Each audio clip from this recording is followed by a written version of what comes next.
제가 지난번에 제가 다이어트를 한다는 그 이야기 때문에 교회 소문이 본의 아니게 제가 다 말하게 돼가지고 조용히 해야 되는데 소문이 다 나가지고요. 근데 이 교육자실 저기 밑에 보면 1층에 보면 냉장고가 있습니다. 그 냉장고 안에 올 여름에 그 썸머스쿨 하고 남은, 여기서는 콘도그라고 그러더라고요. 근데 한국에서는 핫도그라 그럽니다. 꼬챙이에다가 소시지 꽂고 밀가루로 발라놓은, 그 상당히 맛있습니다. 제가 그걸 너무너무 좋아하거든요. 근데 어느 날 그게 그 냉장고에 있는 겁니다. 상당히 궁금해서, 미제 핫도그는 어떻게 생겼는지 궁금해서 제가 그걸 열어봤습니다. 그 안에 한 10개 남짓한 그 한국말로 핫도그가 날 잡수십시오 라고 하고 저를 유혹하는 겁니다. 근데 제가 그걸 안 먹기로 했거든요. 근데 오며 보고 가며 보고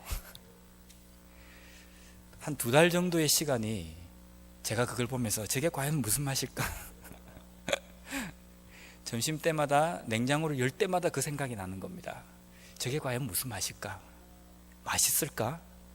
한국 거와 맛이 다를까? 한번 먹어볼까? 이 생각이 많이 드는 겁니다. 근데 제가 처음 살을 좀 빼야 되겠다라고 생각하고 시작했을 때는 전혀 그게 저에게 힘들진 않았습니다.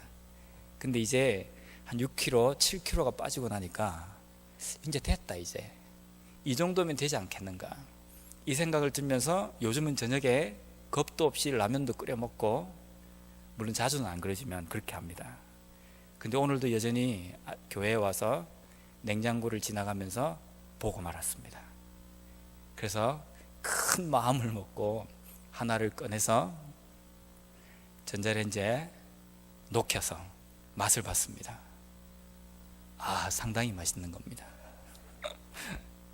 먹고 난 다음에, 오늘 그 점심 때 먹고 난 다음에 지금까지 무슨 생각이 드냐면, 이거 지금까지 했던 거 다 도루묵이 아닐까, 어떻게 됐을까, 이런 생각이 많이 드는 겁니다. 그러면서 문득 설교가 다가오는 그 시간에 그런 생각이 드는 겁니다.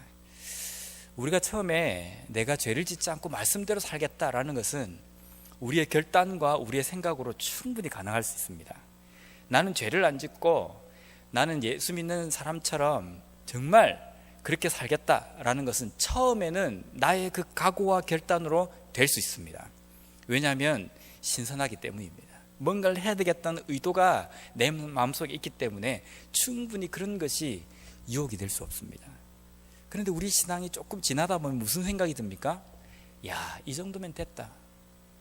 내가 옛날에는 기도도 안 했는데 이제는 내가 기도도 하고, 말씀도 1년 동안 한 장도 안 봤는데 내가 그래도 창세기는 떼지 않았느냐, 이 정도면 되지 않았느냐라는 생각이 내 마음속에 들 때에, 이제는 주변에 있는 유혹거리들이 나의 결단을 이겨내버립니다. 그래서 너무 쉽게 그 순간 유혹이나 여러 가지 문제에 넘어지는 것이 우리의 신앙이구나라는 것을 핫도그 그 하나에서 깨달았습니다. 우리는 믿음에 자만해서는 안 될 것 같습니다. 내가 이 정도면 되지 않았겠는가, 오늘 이 하루쯤이야, 이번 이 한 번쯤이야 되지 않겠는가, 우리는 그런 방심을 해서는 안 될 것 같습니다. 내가 만약에 이 시험에서 넘어지지 않기 위해서는 길을 돌아가야 될 필요가 있다고 한다면 멀찍이 돌아가셔야 합니다. 그걸 보지 않아야 될 필요가 있다고 한다면 거들떠도 보지 않는 그러한 결단이 필요하다라는 겁니다. 오늘 그 결단을 내리고 집에서 쉬고 싶지만 송 목사님도 안 계시기 때문에 내가 이 수협에 한 번 정도는 제껴도 표가 나지 않을 것이다 라는 그러한 유혹을 뿌리치고 이 자리에 오신 우리 성도님들에게 지금까지 경험해 보지 못했던 하나님의 크신 은혜가 임하기를 원합니다. 감사합니다. 제가 목사가 되어서 가장 힘든 요일이 언제입니까? 라고 물어본다면요, 저는 망설이지 않고 금요일 저녁이라고 이야기하고 싶습니다. 보통 금요일 저녁을 불금이라고 그럽니다. 불타는 금요일입니다. 열정과 젊음이 불타는 금요일 저녁. 그래서 이 금요일 저녁은 정말 한국에 가면요, 정말 저녁에 가도 이게 낮인지 밤인지 분간을 하지 못할 정도로 많은 사람들이 나와서 즐깁니다. 불타는, 젊음을 불태우고 시간을 불태우고 정열을 불태우는 시간들입니다. 그런데 목사, 교역자가 된 저에게는 금요일만큼 힘든 날이 없습니다. 왜냐하면 9시에 금요 기도회를 끝나면 다 챙기고 집에 갈 때쯤 되면 11시가 됩니다. 11시가 돼서 집에 가면 쉴 수 있는가? 다음 토요일이 더 바쁩니다. 그래서 토요일은 또 교역자 회의 때문에 아침 일찍 나가서 토요일 꼬박 교회에서 일을 하고 사역을 하고, 토요일도 거의 저녁 늦게 들어옵니다. 밤 늦게 들어와서 주일 또 새벽같이 나가서 주일 저녁까지. 그러니까 금요일 저녁은요, 누구의 말만 따라 주말을 즐기는 새로운 휴일의 시작이 아니라 또 다른 사역의 시작이기 때문에 저에게는 정말 힘들었습니다.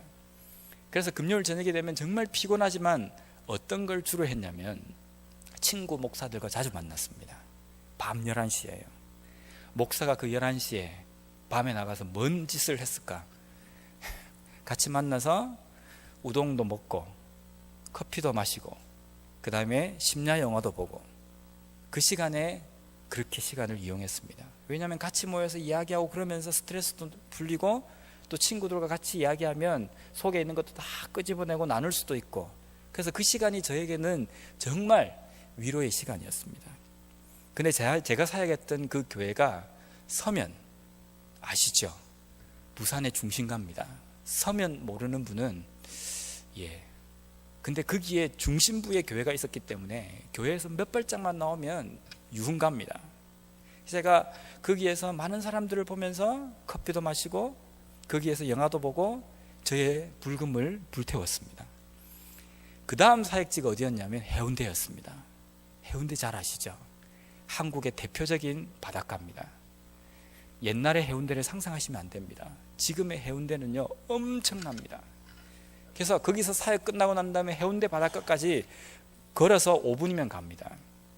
제가 그 바닷가에서 앉아서 커피를 마시면서 밤바다를 보고 많은 지나가는 사람들을 보며 불빛들을 보면서 이런 생각을 했습니다. 이야, 내같이 이렇게 멋있는 지역에서, 멋있는 곳에서 사역하는 목사도 드물 것이다. 참 아름답다, 멋있다. 이 맛에 이 밤에 나와서 이렇게 시간을 보내나 보다 라고 생각했습니다. 무슨 생각입니까? 이 환경이 나를 위해서 존재한다는 생각입니다. 그런데 말씀을 가만히 준비하면서 무슨 생각을 했냐면, 하나님께서는 저에게 서면, 해운대 참 좋은 환경입니다. 그 환경에서 사역을 하게 하셨는데, 나는 그 좋은 제공되어진 그 환경 속에서 어떤 열매를 맺으면서 사역을 했는가 가만히 생각해 보니까 한 게 없는 것 같아요. 물론 목사 사역은 했습니다. 설교도 하고 신방도 했지만 하나님께서 그 좋은 환경을 주셨기 때문에 그 환경에서만 할 수 있는 사역, 그것에 대해서 별로 신경을 쓰지 않았던 겁니다. 그냥 단순하게 이 환경이 좋았고 이렇게 좋은 환경이 나를 위해서 존재한다. 그래서 내가 쉬는 것에, 내가 위로를 받는 것에 초점을 두고 그 시간을 보낸 겁니다. 그러니까 문득 마음속에 두려움이 엄습하는 겁니다. 하나님이 뭐라고 그러시는 것 같으냐면, 내가 나한테 이 정도로 좋은 환경을 줬는데 내가 그 가운데서 뭘 했느냐라는 겁니다.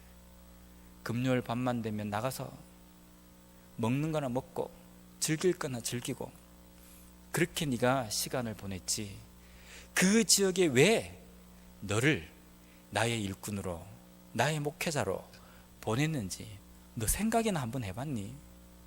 그 마음이 딱 드니까 너무 제 마음속에 죄송스럽기도 하고, 이거 빚을 진 거 생각하니까 하나님께서 그 빚을 언제 되갚으려고 하실까라는 생각이 드니까 두려운 겁니다.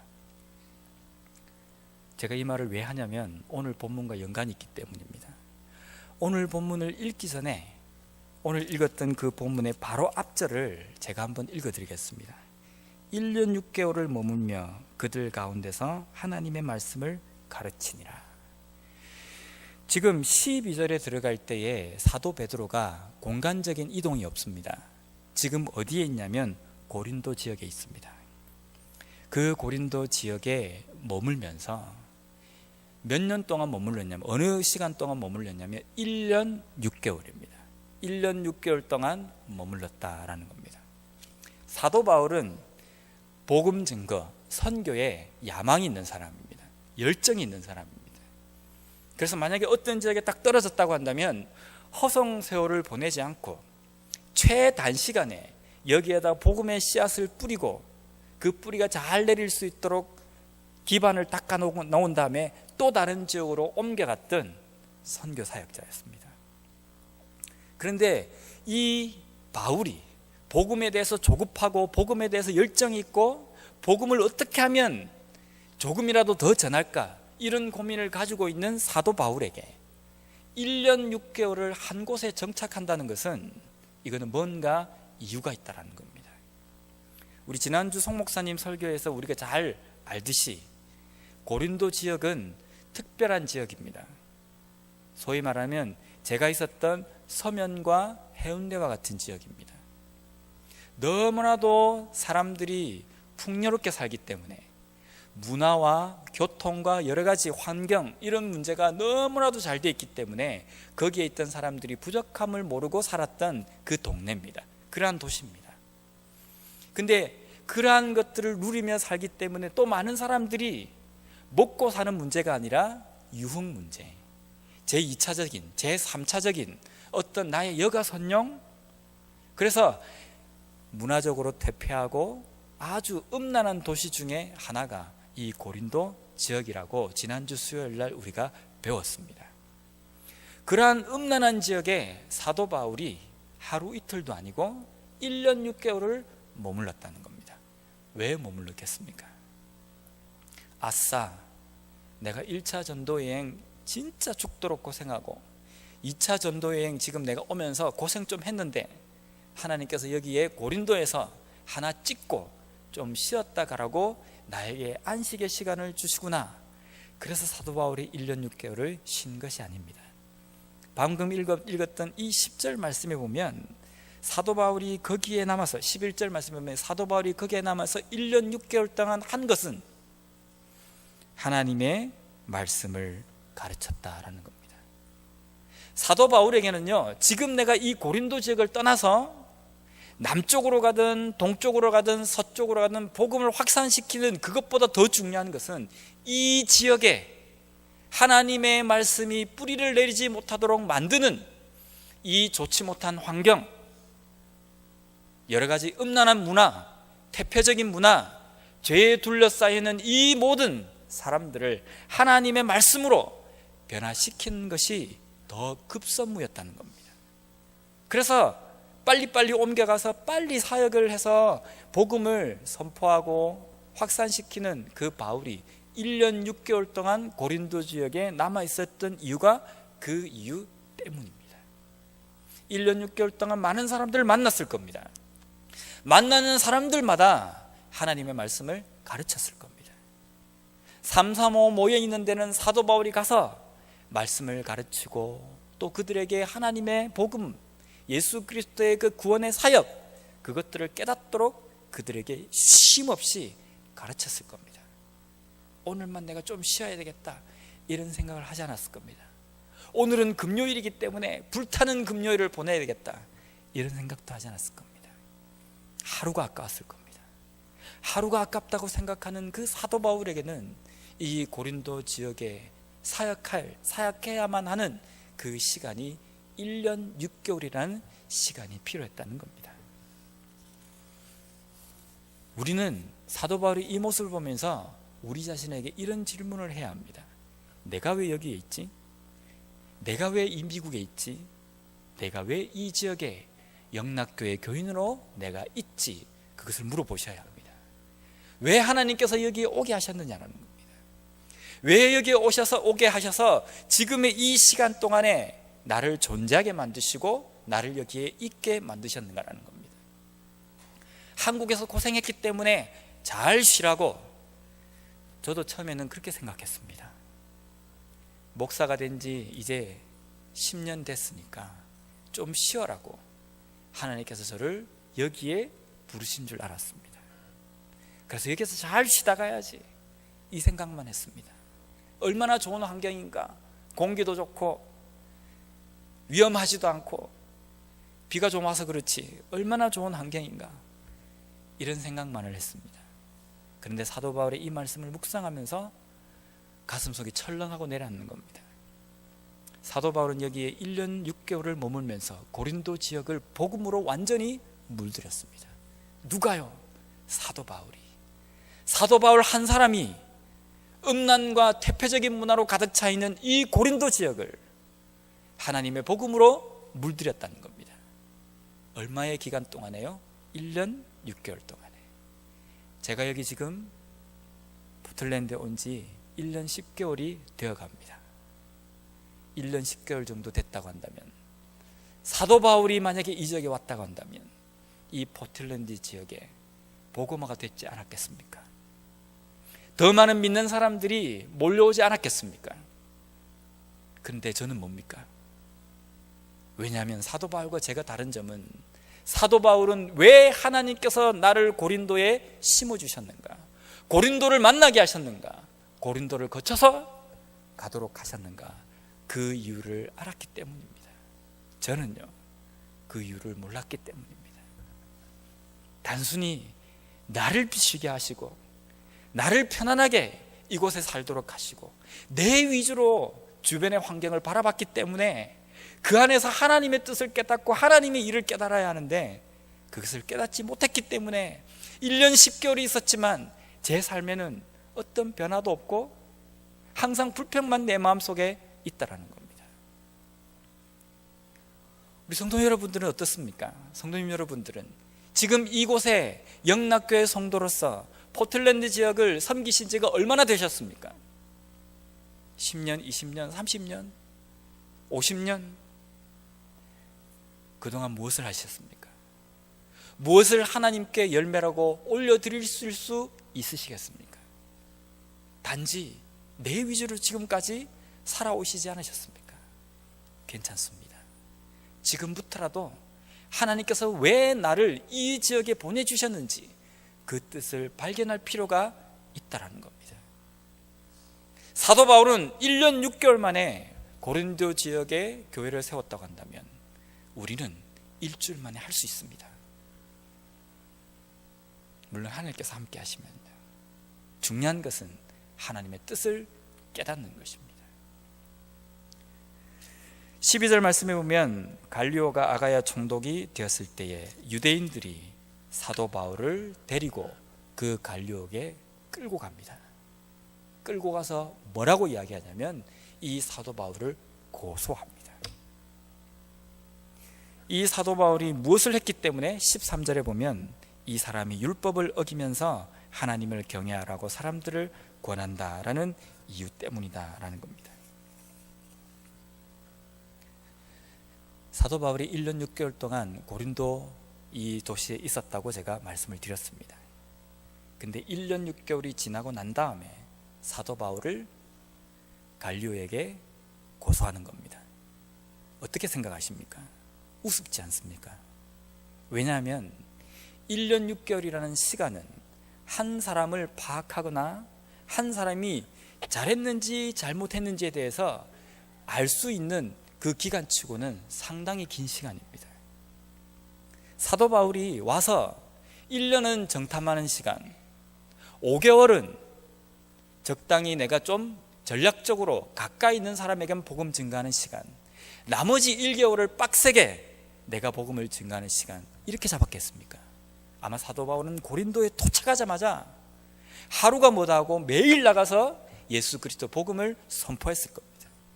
나타낼 수만 있다고 한다면 나가서 사람들에게 목청껏 높여서 예수 그리스도의 그 복음을 전했을 것이라는 겁니다.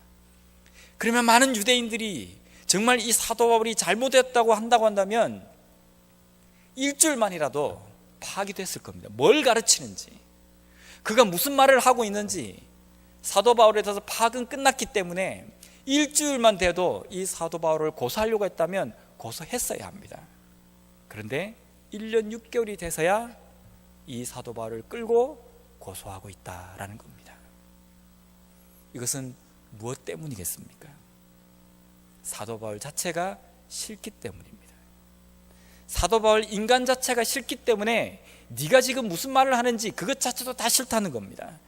네 인간의 됨됨이가 어떻게 되는지, 너의 성격이 어떻는지, 너의 인품이 어떤지 나는 그것을 보기 싫다는 겁니다. 단순히 네 자체가 싫다는 겁니다. 왜 유대인들이 사도 바울을 이토록 밉고 싫었을까요? 고사할 정도로 싫었을까요? 사도 바울이 도대체 무엇을 가르쳤기 때문인가라는 겁니다. 사도 바울이 가르친 것은 13절에 그들의 입으로 이야기합니다. 이 사람이 율법을 어기면서 하나님을 경외하라고 사람들을 권한다라는 겁니다. 이 말에 대해서 이해가 좀 되십니까? 율법을 어기면서 하나님을 경외하라고 한다라는 겁니다. 모순입니다. 왜냐하면 율법을 어기고서는 하나님을 경외할 수 없기 때문입니다. 하나님을 경외하는 사람은 율법의 정신을 잘 깨닫기 때문에 율법을 잘 지키는 사람입니다. 하나님의 말씀을 지키는 사람이라는 겁니다. 율법을 어기는 사람은 하나님을 경외하지 않는 사람입니다. 율법을 잘 지키는 사람은, 율법의 정신대로 살아가는 사람은 하나님을 경외하고 하나님을 잘 섬기는 사람이라는 겁니다. 사도 바울이 가르친 것은 제대로 가르친 것입니다. 근데 이 유대인들은 사도 바울을 미워하고 고소하는 자리에까지 이릅니다. 이유는 단 한 가지입니다. 사도 바울이 자기들이 알고 있는 복음과 자기들이 알고 있는 그 율법에 대한 개념과 달랐기 때문입니다. 자기들이 알고 있는 전통적인 종교의식과 사도 바울이 다른 것을 가르치기 때문입니다.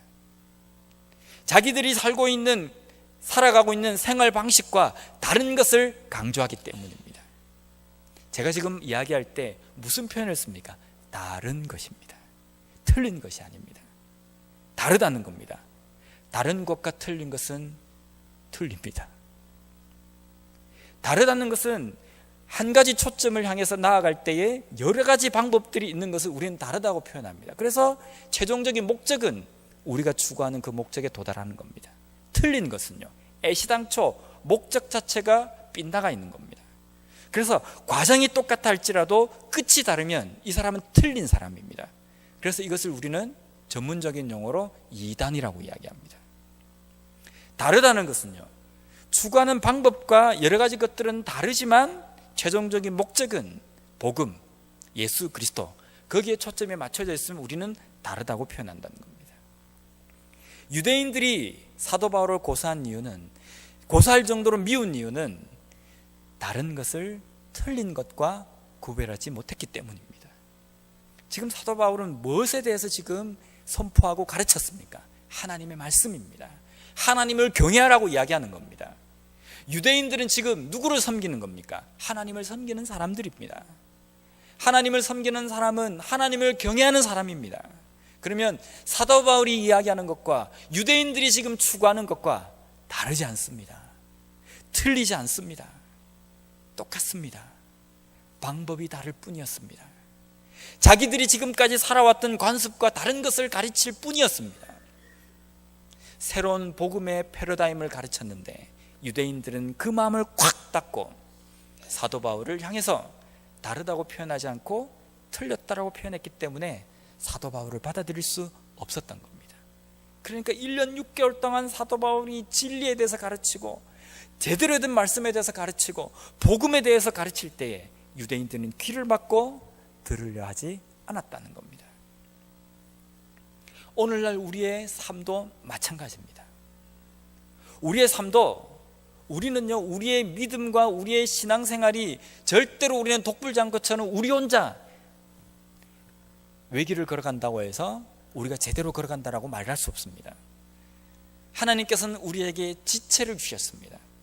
옆에 함께 교제할 수 있는 성도를 주셨다는 겁니다. 그들을 통해서 끊임없이 도전을 받고 또 나누고 도전을 주고 하는 그 관계 속에서 우리의 믿음과 우리의 신앙이 성장하고 자랄 수 있다는 겁니다. 그 모든 문을 닫아버리면요, 우리의 신앙은 자랄 수 없습니다. 그런데 우리는 우리의 마음속에 무슨 생각이 있습니까? 저 사람은 내 생각에 동조하고 나와 비슷하기 때문에 우리는 그 사람을 포용할 수 있습니다. 근데 만약에 그 사람이 내 의견에 동조하지 않고 자꾸만 딴지만 걸고 내가 추구하는 노선과 다르다고 한다면 우리는 그 사람에 대해서 어떻게 합니까? 마음을 꽉 닫아버립니다. 닫아버리는 그 순간 어떻게 됩니까? 그 사람이 무슨 말을 하든 어떤 행동을 하든 다 꽃같게 보입니다. 좋게 보이지 않는다는 겁니다. 그러면 하나님께서 그 사람을 통해서 나에게 도전을 주시려고 해도 주실 방법이 없다라는 겁니다. 우리는 누구나 다 사랑하실 수 있습니까? 누구나 다 품으실 수 있습니까? 가만히 생각해 보십시오. 내가 누구를 사랑하고 누구를 품을 수 있는지, 나와 비슷한 사람만 품을 수 있다는 겁니다.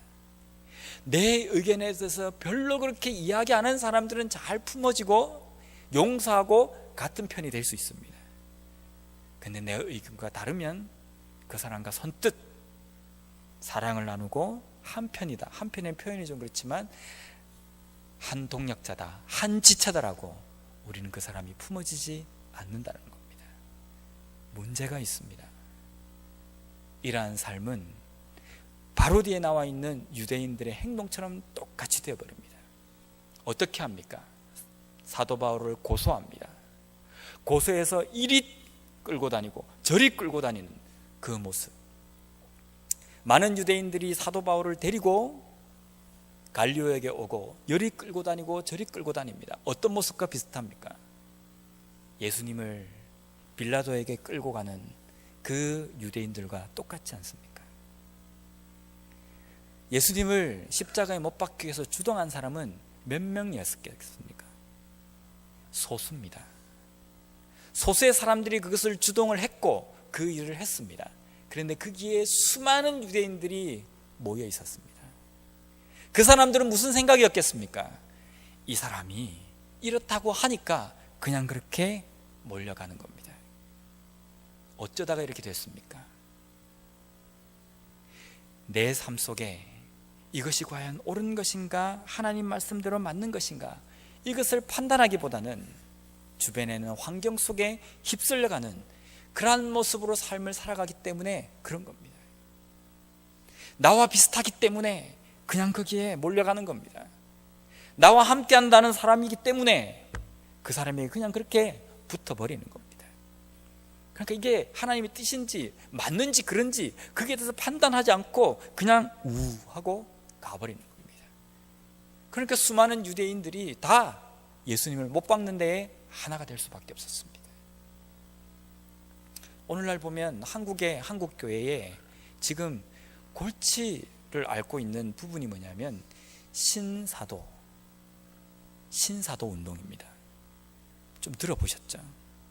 이 신사도 운동은 처음에 한국에 들어올 때는 상당히 이슈가 되어서 들어왔습니다. 은사운동, 그리고 거기에서 조금 더 나가서 열정적이고 성령의 뜨거움으로 일을 하고 사역을 하는 그러한 것이었습니다. 근데 지금 그게 신학적으로 문제가 되고 있습니다. 근데 이 신사도 운동이 한국에 들어와서 잘 정착을 처음에 할 수 있었던 이유는 큰 교회들이 그것을 받아들이고 시행했기 때문입니다. 이름만 내놔도 알 수 있는 교회들이 그것을 가져와서 그 운동을 자기 교회에 적용을 했습니다. 그러니까 조그만 교회들은 어떤 생각을 했겠습니까? 저걸 하면 교회가 커지나 보다. 그래서 무분별하게 그것을 받아들였습니다. 이제는 그 생각과 사상이 그러한 성경을 보는 신학관들이 교회에 팽배해 있어서 이제는 이러지도 저러지도 못하는 지경까지 이르러 버렸습니다. 큰 교회가 하기 때문에, 유명한 목사님이 말했기 때문에 덮어놓고 그것이 옳다라고 따라가서는 곤란하다는 겁니다. 문제는 이것이 과연 하나님의 말씀에 옳은가 그른가, 그것을 우리가 판단할 수 있어야 된다는 겁니다. 한국의 광고 카피 중에 이런 카피가 있었습니다. 모든 사람이 예스라고 이야기할 때 노 할 수 있고, 모든 사람이 노라고 이야기할 때 예스라고 할 수 있는 그 사람이 되자. 멋있지 않습니까? 우리의 신앙도 마찬가지입니다. 신앙은 다수결이 아닙니다. 종교 지도자들이 그걸 하기 때문에 우 가서 거기에 붙는 것, 그래서 거기에 있어야지 진리에 서는 것, 그게 아니라는 겁니다. 모든 사람들이 다 옳다라고 이야기할 때에 말씀에 비추어 봤을 때 그게 아니라고 한다면 노라고 이야기할 수 있어야 된다는 겁니다. 모든 사람이 다 노라고 이야기할 때, 말씀에 비추어 봤을 때 이게 예스라고 한다면 혼자 외롭게 예스의 자리에 설 수 있는 결단이 우리의 신앙인들에게, 믿음의 백성들에게 있어야 될 성향이라는 겁니다. 오늘날 우리의 삶은 어디에 서 계십니까? 나는 지금 어디에 서 있느냐는 겁니다. 교회 안에서 신앙생활 한다고 내가 하지만 무엇을 쫓아서 지금 가고 있는가라는 겁니다. 말씀을 쫓아서 가십니까? 아니면 이 사람이 이렇게 이야기하니까 그게 따라가고, 저 사람이 저렇게 이야기하니까 저게 따라가고, 저 교회가 무슨 이야기를 하니까 거기에 따라가고, 저 목사님이 그 이야기하니까 거기에 쫓아가고, 이러한 모습은 결코 바람직한 모습이 아니라는 겁니다. 이러한 모습으로 갈 때에 어떤 실수를 범할 수 있냐면 예수님도 십자가에 못 박아버릴 수 있다는 겁니다. 사도 바울도 법정에 데려가서 고소해서 요절을 낼 수 있는 그 실수를 범할 수 있다는 겁니다. 별거 아닌 것 같지만 나중의 결과를 크게 만들 수 있다는 겁니다. 우리의 믿음은 매일매일 삶 속에서 하나님 말씀 가운데 이것이 옳은 것인지 잘못된 길인지 판단할 수 있어야 하고, 그렇게 하려고 몸부림치셔야 합니다. 그렇게 살아갈 때에 우리의 믿음은 하나님께서 원하시는 그 방향대로 걸어갈 것입니다. 많은 유대인들은 사도 바울을 거부했습니다. 예수님도 거부했습니다. 그 거부했지만 하나님은 이 유대인들을 가위로 자르듯이 싹둑 잘라버리지 않으셨습니다. 끝까지 유대인들을 사랑하셨습니다. 그래서 유대인들에게 선지자를 보내셨습니다. 선지자는 또 다른 기회를 주셨습니다. 그것도 안 되니까 예수 그리스도라는 또 다른 기회를 주셨습니다. 그것도 안 되니까, 안 받아들이니까 많은 사도, 순교자를 이 유대인들에게 주셨습니다. 그래도 유대인들이 받아들이지 않았습니다. 그럴 때 하나님은 그 복음을 이방인들에게 기회를 주셨다는 겁니다. 오늘날 우리가 하나님의 말씀 위에 서지 않으면, 하나님 말씀대로 우리의 모든 환경과 주변에 있는 것들을 판단하고 보려고 하지 않으면, 우리에게 하나님께서 수많은 찬스들을 주실 때에 그 찬스를 그냥 발로 차버릴 수 있습니다. 거들떠 보지 않을 수도 있다는 겁니다. 말씀을 통해서 우리에게 깨달음을 주실 때 그것은 하나님께서 우리에게 주시는 기회입니다. 그 기회를 우리가 붙들어야 하는데, 그 기회를 붙들지 않으면 한 번, 두 번 주시고 그 기회를 다른 사람들에게 돌릴 수 있다는 겁니다. 많은 선교학자들은 이런 이야기를 합니다. 이제 복음의 그 촛대를 하나님께서 한국으로부터 중국으로 옮기셨다라는 말을 합니다. 한국이 너무 자만하고 복음에 대해서 너무 안일하고 이제는 됐다는 생각으로 그렇게 생각하고 그렇게 빠져 있을 때에 하나님께서는 그 복음의 촛대를 중국으로 서서히 옮겨 가실 것이다 라고 이야기합니다. 만약에 우리의 삶이 하나님 말씀에 세워져 있지 않고 그 하나님의 말씀에 민감하지 않으면 하나님께서 수많은 기회를 주실 때에 우리는 그것을 알아보지 못합니다. 우리가 그 기회를 알아보지 못하면 하나님께서는 여러 번 우리에게 주시고 나중에는 그 기회를 우리 주변에 있는 사람들에게, 이방인들에게, 소위 우리가 이야기하는 우습게 보는 사람들에게 그 기회를 주실지 모릅니다. 그 사람들은 갈급한 사람들이기 때문에 하나님께서 그 기회를 주셨을 때에 쉽게 그 기회를 받아들일 겁니다. 오늘날 어떤 그 길 위에 서기를 원하십니까? 신앙은 결코 다수결이 아닙니다. 많은 사람들이 그 자리에 있기 때문에 진리가 아닙니다. 진리인 것은 오직 예수 그리스도의 말씀, 하나님의 말씀 위에 서 있기 때문에 진리인 겁니다. 우리가 그렇게 판단하고 그렇게 매일매일 내 삶을 하나하나 살펴가며 살아갈 때에 우리는 하나님의 말씀 위에서 살아가게 될 것이고, 우리가 하나님 말씀 위에 살아갈 때에 우리는 예수님을 못 받거나 복음을 증거하기 위해서 온 순교자들을 못 알아보는 그런 실수를 범하지 않을 것입니다. 매일매일 하나님 말씀에 민감하여서 모든 사람들이 다 예스라고 이야기할 때 노라고 이야기할 수 있고, 모든 사람들이 다 노라고 이야기할 때 예스라고 이야기할 수 있는, 진정으로 말씀에 서 있는 그러한 그리스도인의 삶을 살아가는 저와 여러분들이 되시길 바랍니다.